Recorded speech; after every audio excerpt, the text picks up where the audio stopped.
people often ask me that, what is so great about the book? We know everything about these leaders. Everything is in the public domain. And with social media and the web, very much these profiles are already there. So, what is it? So, the biggest thing about the book is that most of the women profiled who are presently there in our Indian politics have given extensive interviews and talked about not just their political journeys, but also their personal ones.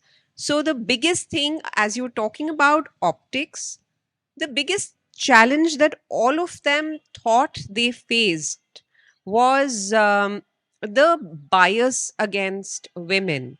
Uh, I would not say that, it's very apparent now, like the way we are here today in your campuses, that wouldn't be there. But when you step into politics, I feel politics is a different world altogether. In the sense that when you are in class 11th and 12th, when you're thinking of a career in say anything in medicine, you start very early, like around 8th or the ninth. You start thinking about medicine, or in academics or anything. You want to do some research somewhere. um, Nobody talks to you for considering politics as a career option. So, politics is never something that you sit down your children and you say that, okay, so when you're thinking about medicine and you're thinking about engineering, you're thinking about STEM, uh, there is something called politics also. So, it's not a natural career choice. You step into college, like I know that DU, JNU, in Delhi, in other universities across India, in state universities as well, they have a very robust system of electoral politics. In fact, I was very recently traveling to Rajasthan for the elections, to cover the elections, and I found that there was a constituency near Barmer. There was an independent candidate, Ravinder Singh Bhati, and he had how he came into the mainstream was he defeated the official candidate who was supported by the Congress, and more so by the Chief Minister Ashok Gehlot. So Ravinder Singh Bhati was the one who actually won as an independent. He won as an independent, not being not being from any party, not aligning with any party. So, so these systems here are very robust.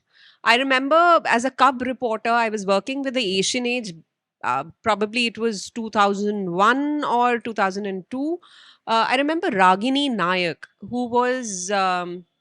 who's right now in Congress and very much their spokesperson. She was fighting her first election, Dusu election, and as you said, talked about jostling for space. I remember she was, I think, on her panel, the only woman from NSUI. And for at that time, you had to go to hostels and you had to campaign till late. I remember interviewing her and then asking her, what is the challenge? She said that, the only challenge I'm facing is that when I go to boys' hostels, they say, you have our vote if you shake my hand.